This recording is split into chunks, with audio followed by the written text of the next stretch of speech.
Bom, agora o item 15 do material didático, o Edito de Tessalônica. Bom, lembre-se daquele, entre aspas, Papa Damaso I, que foi eleito através de uma guerrilha que eram 137 mortos por dia, uma briga entre homens que não tinha nada de cristianismo, mas ele assumiu o poder. E no ano 380 da era cristã, ele vai, junto com o imperador Teodósio, que assumiu o Império Romano, né? Ele vai assinar um edito, que é esse Edito de Tessalônica, proibindo a prática de culto diferente do rito da Igreja de Roma. Pagãos não podiam já há bastante tempo. Eles estavam sendo perseguidos, está aumentando, criando mais leis. Mas agora eles vão criar uma lei específica, tá ok? Proibindo o funcionamento de toda e qualquer igreja diferente do rito de Roma, que, como eu tenho dito para vocês, já era um rito pagão. Se eu estivesse lá, eu estaria longe daquela igreja que era uma igreja político-religiosa, ok? E a igreja que eu sirvo hoje, estando lá, ela seria proibida de funcionar, e vocês verão que o documento diz que eles vão perseguir, usar a força do Império Romano, tá bom? Bom, então eu coloquei para vocês, é um documento histórico importante, eu coloquei ele aí, exatamente esse Edito de Tessalônica, para nós lermos agora na íntegra. O edito diz: Edito dos imperadores Graciano, Valentiniano II e Teodósio Augusto, ao povo da cidade de Constantinopla. Queremos que todos os povos governados pela administração da nossa clemência professem a religião que o divino apóstolo Pedro deu aos romanos. Pausa para explicar a vocês. Lembre-se sempre, esses imperadores são vítimas. Quem ensinou isso foram os bispos, né? Que começaram a dizer que Pedro fundou a igreja de Roma e estabeleceu ali o trono da igreja. Então, a igreja no mundo tinha que ser governada a partir de Roma. O imperador acredita nisso e está colocando isso em documentos junto com os papas. Tá bom? Então, o divino apóstolo Pedro deu aos romanos, que até hoje foi pregada como a pregou ele próprio, e que é evidente que professam o pontífice Damaso e o bispo de Alexandria, Pedro, homem de santidade apostólica. Uma pausa aqui para explicar a vocês. Nesse período, no ano 380 da era cristã, a igreja de Constantinopla, ela está crescendo muito. Ela está crescendo muito e ela tem uma certa independência com a igreja de Roma. Por quê? Como eu disse para vocês, em Constantinopla teve imperadores arianos. E esses imperadores, acabam que eles enfraqueciam a igreja católica romana e davam prioridade à igreja católica ariana. Mas a cidade de Constantinopla, ela estava enriquecendo muito, porque Constantino fundou ela, organizou uma cidade, foi uma cidade planejada e num ponto estratégico que era o melhor ponto de comércio do mundo antigo, para ela ser a nova capital. Então essa cidade vai enriquecer por ser o grande centro de comércio do mundo antigo. Tanto que os bárbaros conseguem vencer Roma, mas não conseguem vencer Constantinopla, porque as muralhas dela eram muito maiores, a cidade era mais rica. Bom, se a cidade estava ficando mais rica, nesse sistema católico, significa que a igreja de Roma está perdendo espaço para a igreja de Constantinopla. Então a igreja de Constantinopla, ela já recebe um destaque. Ela tinha um bispo lá que era o principal. Certamente tinha muitas igrejas, católica romana, católica ariana, anabatista, tá ok? Mas tinha o bispo principal, tá ok? Ele se chamava Pedro. E eles serão chamados de patriarcas. Você já deve ter ouvido falar na igreja católica ortodoxa. A atual igreja católica ortodoxa, que é controlada pela Rússia, ela é exatamente essa igreja de Constantinopla, ok? Então, ele diz aqui que ele está assinando com ele o pontífice Damaso e o bispo Pedro, bispo de Alexandria. Prossegue. Isto é, segundo a doutrina apostólica e a doutrina evangélica, cremos na divindade única do Pai, do Filho e do Espírito Santo, sob o conceito de igual majestade e da piedosa Trindade. Ordenamos que tenham o nome de cristãos católicos quem sigam esta norma, enquanto os demais os julgamos dementes e loucos, sobre os quais pesará a infâmia da heresia. Uma pausa aqui para explicar para vocês. Então vocês vejam, as igrejas diferentes não poderão ser chamadas de igrejas. Ok? Elas serão chamadas de loucas, dementes, outros nomes, mas não poderão ser chamadas de igreja. Só poderá existir uma igreja. A partir desse ponto é que a Igreja Católica vai dizer que ela vai conseguir fazer com que exista uma só igreja.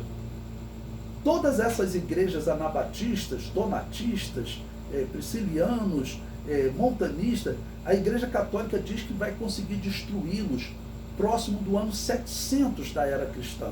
Ok? Nós sabemos que não é verdade, mas eles dizem isso. Okay? Então, a partir disso, eles vão usar a força do Império Romano. A partir desse ano 380 da era cristã, principalmente, nós vimos que as igrejas anabatistas já estavam sendo perseguidas, lá no ano 359. Até nos dias de Constantino teve perseguição do pastor Donato. Mas a partir de agora estão sendo assinados documentos, éditos imperiais, e a perseguição vai aumentar.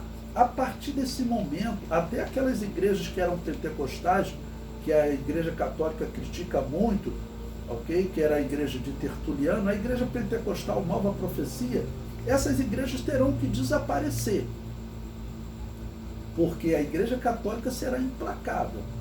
A perseguição do Império Romano tinha papa que imperador que ele era até simpático dos cristãos, ele parava com a perseguição.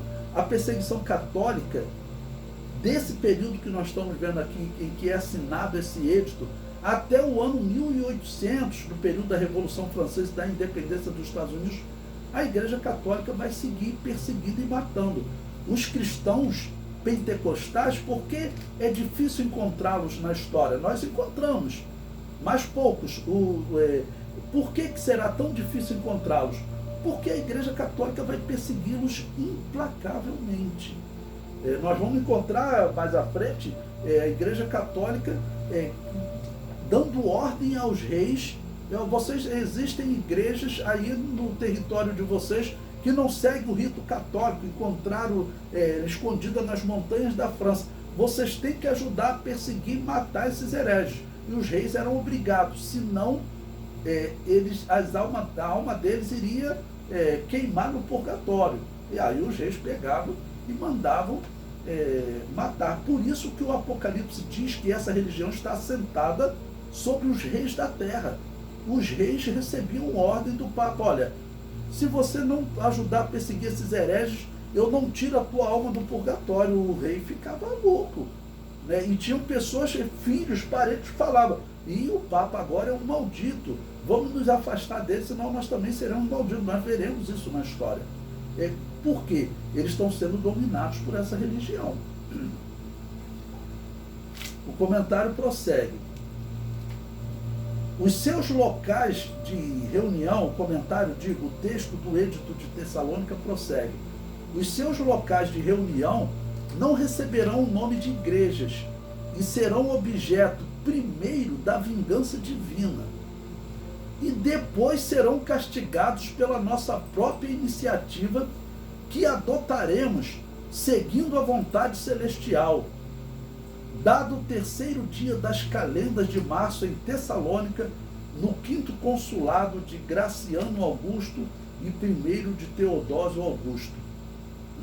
Então, este é o documento que a Igreja Católica convenceu os imperadores romanos que se diziam católicos, né? E eles seguiam o pensamento dos bispos, e convenceu eles de que tinha que usar a força para acabar com as outras igrejas. O que a Igreja Católica está tentando fazer? Acabar com a verdadeira Igreja de Jesus. Era um plano, era uma igreja controlada por sacerdotes que eram do paganismo, tá ok? E essa igreja quer acabar com as igrejas diferentes. É a igreja falsa tentando acabar com a igreja verdadeira, e para isso ela mata até outras igrejas falsas também, porque ela vai fazer isso. Nós temos na história ela perseguindo a igreja católica maniqueísta. Nós veremos muitas igrejas católicas que serão perseguidas pela igreja católica romana. Bom, eu coloquei alguns pontos aí então que foram ordenados nesse edito, tá bom? Ordenou a criação da igreja católica, esse edito cria a igreja católica, só seriam cristãos os ligados a essa igreja católica, né? Os membros de outras igrejas seriam dementes e não cristãos. Os membros de outras igrejas seriam objetos da vingança divina. E os membros de outras igrejas seriam objeto da vingança do governo romano. O comentário prossegue. A atitude do Papa Damaso I, juntamente com o imperador, deixa claro que não está tratando de um cristão. Essa já é representante da igreja corrompida, que o Apocalipse chama de Babilônia apocalíptica. Jamais a igreja cristã proibiria o funcionamento de qualquer outra instituição. O cristão nasceu sob a bandeira da liberdade. Os apóstolos pregaram um evangelho que apontava a inexistência dos deuses pagãos, mas jamais propôs que ela possuía autoridade para perseguir e proibir a existência destes cultos. Desde o momento que a Igreja Católica proíbe o funcionamento de toda e qualquer igreja que não seguisse o rito dela, até os anos 1800, eu vou corrigir aí, né, 1600, quando a perseguição diminui, e principalmente após o ano 1790, quando a perseguição é proibida. Encontraremos pequenos sinais da verdadeira Igreja de Jesus, pois ela estava proibida de praticar o seu culto. A principal doutrina que separa a Igreja cristã da Igreja católica era o batismo de recém-nascido. A Igreja cristã nunca aceitou e nunca aceitará essa heresia.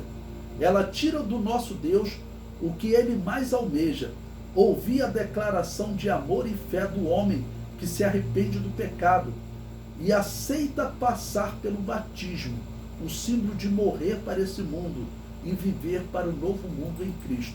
Eu sempre digo que esse momento da confissão de fé é o momento que a Bíblia diz que Deus se alegra por um pecador que se arrepende, porque a Bíblia diz que há alegria diante dos anjos. Não são os anjos que se alegram, ou seja, os anjos de Deus estão diante de quem? Diante de Deus. Então há alegria diante dos anjos. Deus se alegra quando o pecador se arrepende. Quando que o pecador se arrepende?